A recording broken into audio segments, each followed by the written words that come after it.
Hello, my name is Melissa Mansfield, and I'm a doctoral candidate at Houston Christian University. And today I will be presenting on incorporating trauma-informed care in the school setting as an innovative plan for change. The components of the proposed change include the condition of the campus and demographics, research and benefits, the proposal for change, identified areas needing special attention, the communication of the change, and challenges and expectations. In regards to the condition of the campus and demographics, you can see here that Leo A. Rizzuto Elementary is an A-rated K through 5th elementary campus servicing 383 students in LaPorte, Texas. The campus ranks among the top 20% of public schools in Texas with a ranking of 895 out of 8,079 schools. The campus also ranks in the top 20% of public schools in Texas in reading and math proficiency. The minority enrollment is 64% of the student body, with the majority of students being Hispanic. The student population breaks down to 55.1% Hispanic, 36% white, 5.2% African American, 0.8% Asian, 0.5% American Indian, and 2.3% for two or more races. In regards to special populations, there are 20.6% bilingual ESL students, 12.8% of students in special education, and 7.3% of students in the gifted and talented program. When looking at risk factors, 53.3% of the students are considered at risk, 49.9% of students are economically disadvantaged, and 10.7% of students are limited English proficient. LaPorte Independent School District aims to be a district of innovation and creates a district of innovation plan that is restructured every 5 years. The current plan is from 2022 to 2027. The plan is developed to assist in improving identified areas of need, and one area of focus is safety, climate, and culture, which is noted in the plan as Goal 2, provide a safe, secure, and disciplined learning environment. The proposed change will address improvement in this area through the use of the Emotional Backpack Project to address behaviors through a trauma-informed lens as opposed to exclusionary punitive practices. The Emotional Backpack Project is the program being utilized for the proposed change.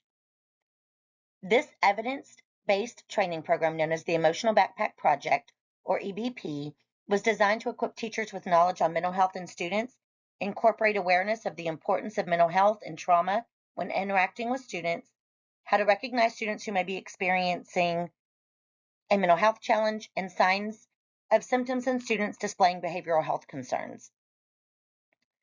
The EBP training also focuses on how trauma affects learning, how to address these effects, the utilization of strategies to create a trauma-informed classroom and campus, and how to recognize signs and symptoms of youth suicide in order to assist a student who may be feeling suicidal.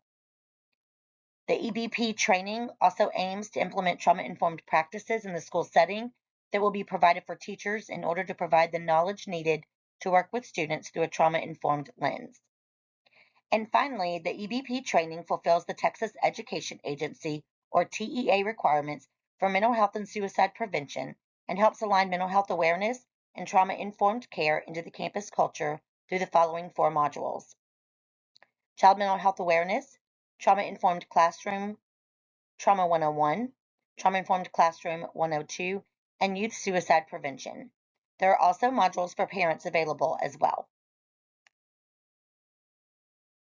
The primary goals of the Emotional Backpack Project training are to increase mental health awareness and assist educators and parents in addressing mental health concerns, to inform teachers on how to structure trauma-informed classrooms, to provide teachers with trauma-informed strategies focusing on alternative approaches to addressing student behaviors in the classroom, and to reduce the use of traditional, punitive, and exclusionary practices by addressing underlying causes for student behaviors. There is a great amount of research that supports the use of trauma-informed programs in an educational setting, as evidenced on the next 3 slides. First, trauma is an emotional response to a negative experience or event which can be real or perceived, that can be emotionally or physically harmful and have lasting effects on an individual's well-being. The Substance Abuse and Mental Health Services Administration, or SAMHSA, reports that more than 2/3 of youth have experienced at least one traumatic event by the age of 16, which means a great number of students on our campuses have experienced trauma. Trauma can result in ongoing adverse effects on individuals and their functioning, as well as their mental, physical, emotional, social, or spiritual well-being. In children, trauma exposure can result in a deficit of socio-emotional development, academic struggles, behavioral issues, and an increased risk of mental health and physical health issues. The research has found a correlation between trauma exposure and a variety of difficulties in the socio-emotional development of children as young as preschool, such as attachment impairment, disassociation, behavior regulation, cognition, and self-concept. Studies also showed that students who experience trauma and chronic stress are at a greater risk for behavioral issues, suspensions, expulsions, academic struggles, and dropping out of high school. Trauma can often cause students to feel as if the world is no longer a good or safe place, and these feelings can often lead to negative impacts on child development, language, memory, and cognitive development. Studies have also found that traumatic experiences can result in physiological changes in the brain and can impact students' behavior at school, as well as having lasting mental health problems. The research shows that the school setting has become known as a prime location to implement trauma-informed programs in order to provide support for students who have experienced the effects of trauma exposure. This research has also shown that even though trauma exposure can impair executive functioning, resulting in a decreased ability for students to pay attention and retain material, which can result in lower academic achievement, schools are a natural setting for prevention efforts given their influence on youth development. We also know that the most important protective factor for children who have experienced trauma is a positive relationship with at least one caring adult, and the ability of teachers to develop a relationship with a student and understand their background can be a major contributing factor to the student's ability to make positive changes. The impact of trauma-informed practices and programs in the school setting instead of punitive practices is crucial in order to avoid the school to prison pipeline. Research indicates that more than 250 children are suspended or expelled on a daily basis from preschools within the United States due to behavioral issues.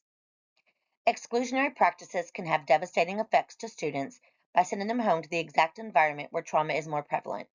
School suspension and expulsion has been associated with a variety of negative outcomes for students, including lower academic achievement, school avoidance, dropping out of school, involvement with the juvenile justice system, and later criminal involvement.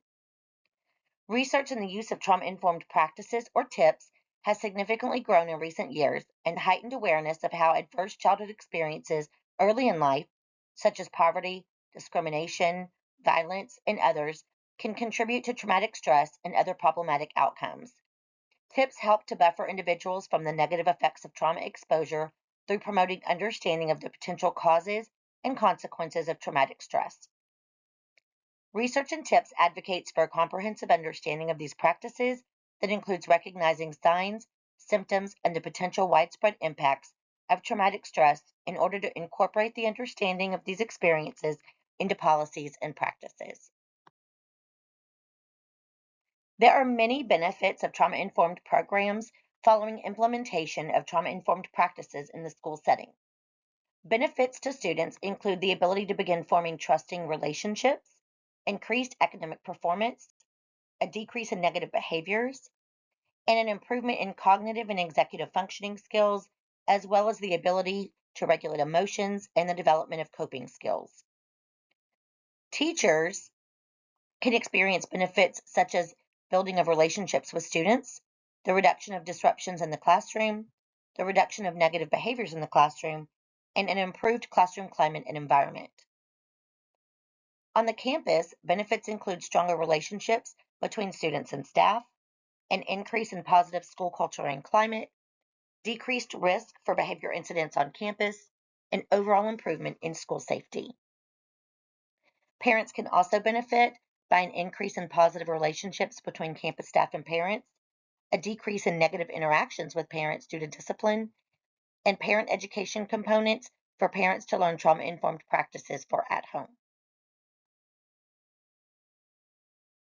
In looking at the proposal for change and the attributes of change Through the Emotional Backpack Training Program, there are 4 modules or attributes that are included in the program. So the first module for teachers, the first attribute is the component of mental health awareness.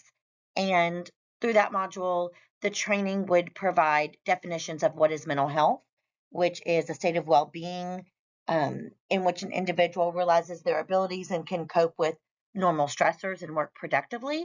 And then it would also provide an explanation of what is mental illness, which is a health condition that involves changes in thinking, emotions, or behavior. Also within that module, there are statistics that provide a foundation for why mental health awareness is important, such as the fact that 59% of youth with major depression do not receive any mental health treatment, and other statistics that provide that framework for why this is an important topic to discuss. Also, in that module, it discusses the impact of untreated mental health issues, such as academic underachievement, dropout, criminal justice involvement, and even suicide. And then there are the signs and symptoms of mental health or a crisis in mental health. And those may be lack of sleep, sleeping too much, not eating enough, eating too much, or just a general loss in interest, and many, many more. And then finally, the training module provides educators with a framework of what they can do when they find themselves facing a student who may be in a mental health crisis. The second module of the emotional backpack training program that is being proposed is having a trauma-informed classroom. And so in this module, teachers just learn about what is trauma, which we've discussed is an event that overwhelms a person's ability to cope and results in them feeling vulnerable or even having the feeling that they've lost their sense of safety. It also talks about adverse childhood experiences, which are events that can happen to an individual that can cause them to have trauma exposure and experience effects of trauma. It goes over triggers for students that you may want to minimize in your classroom. It also talks about how trauma affects classroom performance, which research has shown that trauma can affect individuals by causing a decrease in academic achievement. It can also cause an increase in negative behaviors and emotional dysregulation. And then finally, in this module, educators will learn about how to create a trauma-informed environment, which really relies on 4 major components, which are being predictable, consistent, positive, and safe. The third module focuses on trauma-informed strategies and is provided for teachers so that they can learn strategies to use in the classroom. So, for example, exercising empathy, just sitting in space with a student and allowing them to feel what they feel without trying to fix things for them. Being culturally responsive, which is being aware of and respecting cultural factors of another individual, such as their beliefs, moral values, traditions, language, and things like that when you're addressing trauma or behaviors. Then there are the 6 R's of trauma-informed care, which are relational, relevant, repetitive, rewarding, rhythmic, and respectful. And the training module goes over details for each of those components. There are also calming strategies that are reviewed for educators, such as deep breathing, journaling, coloring, mindfulness activities, and things like that. And resources are provided for teachers in that training. There is also tips for positive communication. So leading and listening with empathy, allowing processing time, using positive language, such as, I can understand your feelings of anger. I know sometimes it's hard to express those feelings in ways that are safe for you and others, but we need to find a safe way to express that.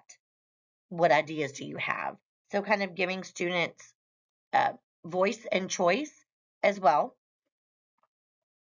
And then also just building relationships, being consistent, providing, multiple methods to engage with students, and, having consistent emotional responses and just being there and letting our students know that we care. So it goes over that for educators as well. And then it also teaches educators and staff how to respond to students who may be in the middle of a crisis and how to regulate that in the classroom.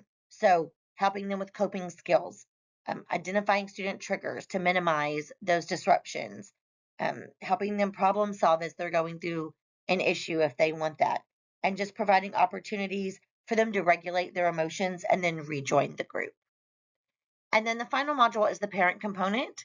And basically that consists of parent emotional backpack training modules that can be given by the counselor or other staff who are trained um, as a trainer of others. And then the counseling newsletter will be going home with strategies. That's another attribute of the program that's being proposed. And in that newsletter, it will just have some reminders of how to um, identify mental health issues, implement trauma-informed strategies, and things like that. And then there will be a monthly coffee with the counselor where parents can come up to the school and they will have the opportunity to learn some new information through a small professional development opportunity, and then also just ask questions or express concerns. Anytime a new program is proposed, there are identified areas needing special attention. In regards to this proposal, buy-in is one of those areas needing special attention. It is imperative to have staff buy in for the proposal for change to be successful. Everyone must believe in the need for trauma-informed practices in order for the program to be successful on campus. Another area identified is knowledge and skills. The staff should work together to identify the knowledge and skills that they already have that can be applied to the program for a smooth transition into utilizing trauma-informed practices. A lack of resources can be another identified area needing attention. And in this case, we have the emotional backpack training modules, activities and strategies given to staff, the counselor modeling trauma-informed practices, and videos modeling those practices as well. And then there's time, which always seems to be a factor. In this case, the time already set aside for professional development and professional learning community or PLC meetings will be utilized to administer the training. Additional areas needing special attention are rewards and incentives, participation, commitment, and evidence of leadership. Shout outs to teachers caught using strategies and less behavioral issues in the classroom are natural rewards and incentives that can follow the program. Also, attending trainings and implementing trauma-informed practices in the classroom will be able to address the participation. In the area of commitment, that is the belief in the benefits of trauma-informed practices and regular implementation in the classroom. And evidence of leadership can be done through weekly check-in circles that are documented, collaboration with others, and mentoring other teachers. Communication is the key for any new program to be successfully implemented. The proposed changes will be communicated in a variety of ways to all stakeholders. Emails will be sent to staff regarding dates and times of trainings. Follow-up emails will be sent with reminders of expectations, as well as activities, strategies, and video links that teachers can access to demonstrate the use of trauma-informed practices in the classroom setting. In regards to social media, evidence of the use of trauma-informed practices will be posted on campus social media sites, and tips and strategies will also be posted on campus social media sites to communicate attributes of the program. Newsletters will be utilized to discuss upcoming trainings, as well as provide tips and strategies that will be communicated on the weekly faculty newsletter. The counselor's newsletter will also communicate how trauma-informed practices are being utilized on campus and will be provided to parents. And finally, parent trainings. The parent trainings will be conducted in person, but they will also be recorded so that there are available recordings for parents who could not attend. As with the implementation of anything new on campus, we are going to find challenges for proposed programs. Teachers and staff may face challenges such as achieving buy-in, learning new strategies, time management, lack of confidence in new skills, adapting techniques for students and behavior programs, and programs for students with autism. Students may face the challenges of building trust, resistance to new strategies, students in special education programs having difficulty with communication and behavior management techniques as well. And then other stakeholders may find it difficult to accept new behavior management techniques. They may also have a lack of buy-in, and they may have difficulty understanding accountability for student behaviors through the new practices. In reviewing the challenges that staff may face, they will be addressed in the following ways. In regards to buy-in, this challenge will be addressed by holding staff meetings and PLC meetings to provide evidence of the benefits of the program, along with opportunities to collaborate and develop a cohesive vision for the program. When looking at learning new strategies, this challenge will be addressed by working with staff as a team to identify and create a visual of how knowledge and skills we already possess can help navigate learning new strategies and increase their confidence in doing so.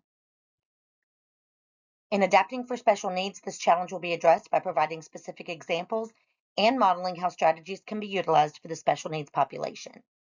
And in regards to time management, this challenge will be addressed by utilizing time that is already set aside for professional development and PLC meetings in order to minimize disruption to instructional time and teacher planning time.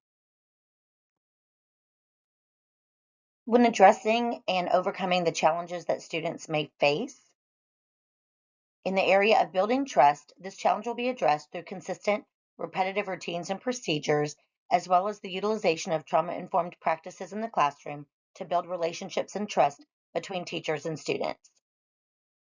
In regard to a resistance to new strategies, once again, consistency, as well as teachers demonstrating trauma-informed care, will be implemented to reduce resistance. In the area of special education students, specific strategies designed to meet the needs of students in special education will be used in order to ensure understanding of the expectations.